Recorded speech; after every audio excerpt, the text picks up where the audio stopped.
যে তুমি বেশি হাসবে না, বেশি বেশি হাসবে না।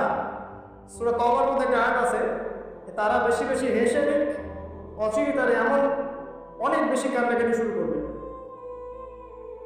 তারা হেসে নিক, অচিরে তারা অনেক বেশি কান্নাকাটি শুরু করবে। নবী সাল্লাল্লাহু আলাইহি ওয়াসাল্লাম হাদিসে বলেছিলেন, তোমরা যদি জানতে আমি যা জানি, আল্লাহর পক্ষ থেকে আমি যা জানি, তোমরা যদি তা জানতে, তাহলে তোমরা একটা মাঠে একত্রিত হয়ে যেতে, স্ত্রী সহবাসও ছেড়ে দিতে, স্ত্রীকে ছেড়ে দিয়ে একটা মাঠে একত্রিত হয়ে যেতে এবং সেজদায় পড়ে কান্নাকাটি শুরু করতে। তোমরা যদি জানতে আমি যা জানি, তোমরা সেটা জানো না। তো বেশি হাসাটার কুফল কি? নবী সাল্লাল্লাহু আলাইহি ওয়াসাল্লাম বলছেন, ফাইনাহু ইউমিতুল কলব। এটা ওই যে কলবের কথা বললাম, কলবের যত্ন নিতে হবে, কলবকে মেরে ফেলবে। বেশি বেশি হাসলে কলবকে মেরে ফেলবে। আবার এখন থেকে কিছু ব্যায়ামের অ্যাসোসিয়েশন বের হয়েছে, এরা সবাইকে হাসায় হো করে, এরা সবাইকে হো করে হাসায়, বলে জোরে জোরে হাসলে হার্টের অসুখ নাকি কম হয়।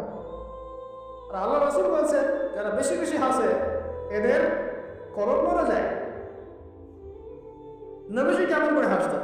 নবী সাল্লাল্লাহু আলাইহি ওয়াসাল্লাম মুচকি হাসতেন। তিনি হাসতেন, এমনকি বলা হচ্ছে হাদিসে, নিজের দিনী ভাইয়ের সাথে, মুসলিম ভাইয়ের সাথে হাসি মুখে সাক্ষাৎ করলে নেকি হয়, আমার নামে নেকি লিখা হয়। তো হাসবো অবশ্যই, আমরা কখনোই মানে হাসা কমিয়ে দিব না, অবশ্যই হাসবো, তবে অট্ট হাসি না। অট্ট হাসি নিজের হৃদয়টাকে কি করে? মেরে ফেলে, মুচকি হাসি।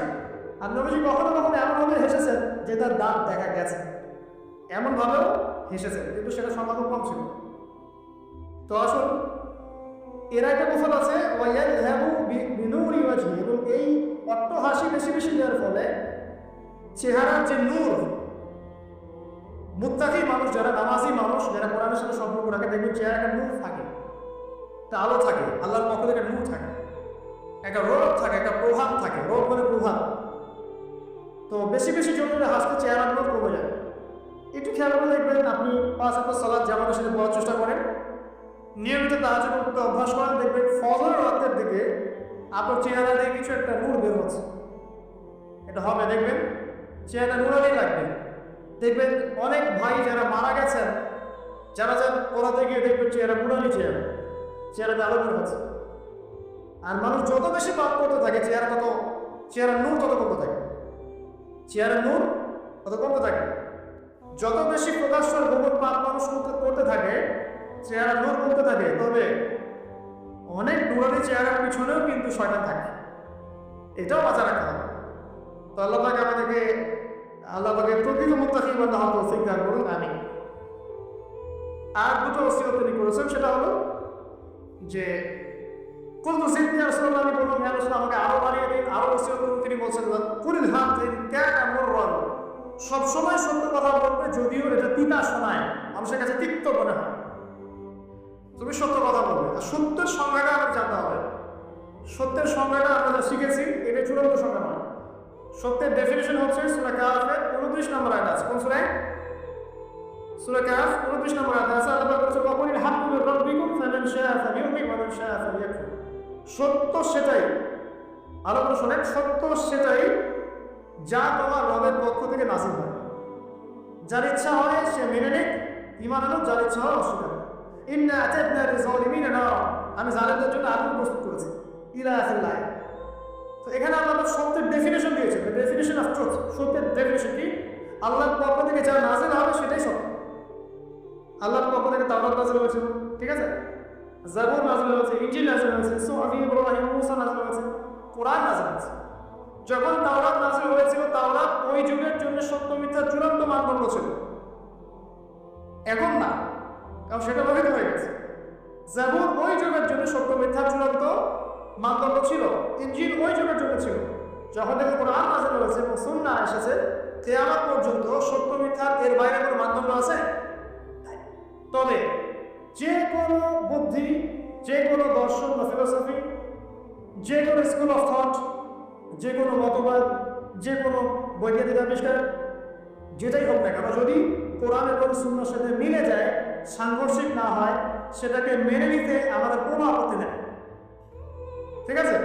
কিন্তু যে কোনো বিজ্ঞান বা দর্শন বা যুক্তি বা মানবরচিত কোনো মতবাদ যেটাই হোক, যে কোনো স্কুল অফ থট বা ফিলোসফিক্যাল থট, এগুলো কোরআন এবং সুন্নাহর সাথে যদি না মিলে, সাংঘর্ষিক হয়, সেক্ষেত্রে এটা না মানাই আপনার উপর ওয়াজিব। এটা সত্য মিথ্যার মানদণ্ড থাকবে না। এখন আমাদের কাজ কি? জাস্ট এগুলোকে মিলিয়ে দেখা কোরআন সুন্নাহর সাথে এগুলো মিলছে কিনা, ব্যাস। ওয়াইন কেন বললাম, যদি সত্য তিতাও হয় তবুও বলতে হবে। যদি চাকরি চলেও যায়, ইমাম সাহেবকে সুন্দর এগেস্টে বলতে হবে, বলা শিখতে হবে। ঘুষের এগেস্টে বলা শিখতে হবে, দুর্নীতির এগেস্টে বলা শিখতে হবে। ওয়াইন কেন বললাম, যদি তিতাও লাগে, তবে বলার ভাষাটা এগ্রেসিভ হবে না। মানুষকে আঘাত করে বলার ব্যাপারটা ইসলাম সমর্থন করছে না। কিভাবে? ফেরাউনের কাছে নবী মুসা আলাইহিস সালামকে দাওয়াত দিতে পাঠানো হচ্ছে। ফেরাউন হামান, কারুন নামনা আছে তো, তাদের কাছে পাঠানো হচ্ছে নবী মুসা এবং তার ভাই হারুন আলাইহিস সালামকে। আল্লাহ পাক এখন তাদেরকে বলছে কি, যাবা ইলা ফিরাউন, তোমরা দুজনে ফেরাউনের কাছে যাও, ফাকুলা লাহু কওলান লাইয়িনা, ফেরাউনের কাছে গিয়ে নরম ভাষায় কথা বলো, লাআল্লাহু ইয়াতাযাক্কারু আও ইয়াখশা, হতে পারে সে উপদেশ গ্রহণ করবে এবং আমাকে ভয় করবে। তো প্রেজেন্টেশন একটা ব্যাপার আছে।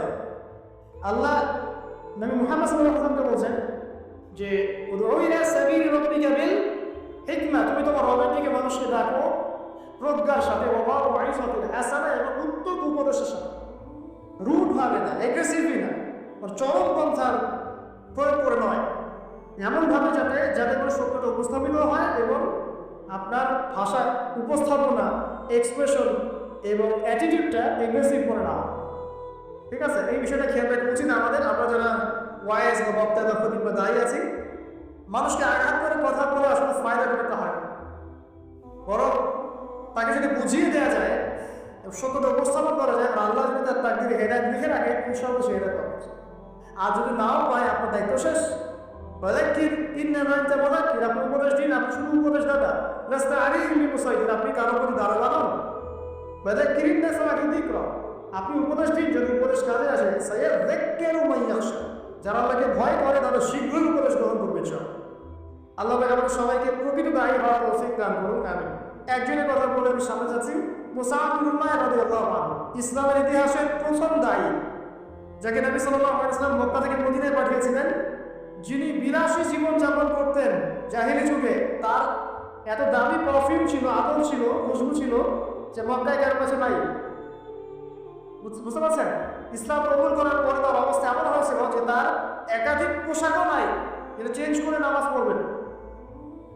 উহুদের যুদ্ধে তিনি শহীদ হয়েছেন এবং তাকে দাফন করার জন্য কাফনের কাপড় পাওয়া যায়নি। তাকে ঘাস দেখছেন এবং ঘাস দিয়ে দাফন করেছে।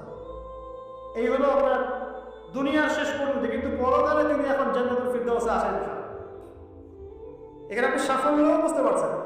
তো মুসআব বিন উমাইর রাদিয়াল্লাহু আনহু যখন মদিনায় গিয়ে দাওয়াত দিচ্ছেন, তখন সাদ বিন মুআজ নামের এক সাহাবী ছিলেন, যিনি আওস গোত্রের নেতা।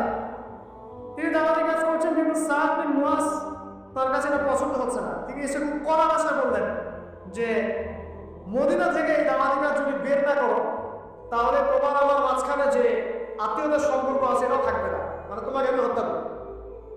মানে তিনি ইসলামটা পছন্দ করছে না। তিনি বলছেন, এখান থেকে বেরো, এই দাওয়াতের কাছে এখান থেকে বন্ধ করো, মদিনা থেকে বেরো।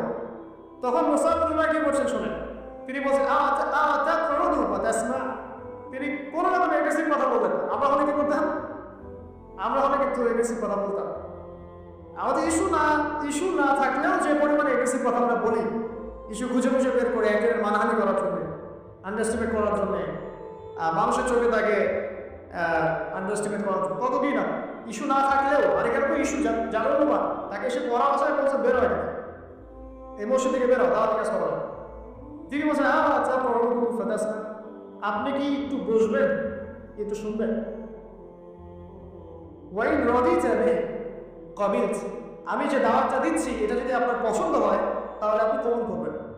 ওয়াইন ক্যারিংটা যদি আপনি এটা অপছন্দ করেন, আজান আর কেমন আছেন, তাহলে আপনি যেটা অপছন্দ করছেন এটা আপনাকে নিয়ে চলে যাবেন। কত ডিপ্লোম্যাটিক আছে যে আমি যে দাওয়াতটা দিচ্ছি, এই দাওয়াতটা যদি আপনার পছন্দ হয় আপনি কবুল করেন, যদি না হয় তাহলে আমি এখান থেকে চলে যাবো। এবার তিনি বসলেন, তাওহীদের কথা শোনালেন, দাওয়াত দিলেন, ইসলামের সব বেসিক বোঝালেন। সাদ বিন মুআজ রাদিয়াল্লাহু আনহু ইমিডিয়েটলি ইসলাম কবুল করলেন এবং তার মধ্য দিয়ে 80টা পরিবার ইসলাম কবুল। এই হচ্ছে দায়ী। ক্যারেক্টার হওয়া উচিত। আল্লাহ পাক আমাদেরকে তার মতো দায়ী হওয়ার তৌফিক দান করুন, আমিন।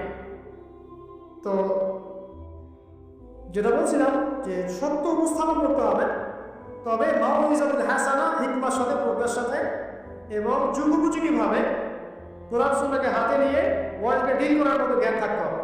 সর্বশেষ নবী সাল্লাল্লাহু আলাইহি ওয়াসাল্লাম যে ওসিয়তগুলো করছেন সেটা হলো, তিনি বলছেন লা তাখাফ ফিল্লাহি লাওমাতা লাইম, হে আবু যর, আল্লাহর পথে চলার ক্ষেত্রে নির্দুমের নিন্দার কোনো পরোয়া করবে না। আল্লাহর পথে যখন তুমি চলতে শুরু করবে, কোন চলা? প্রকৃত চলার কথা বলছি, কথিত চলার কথা বলছি না।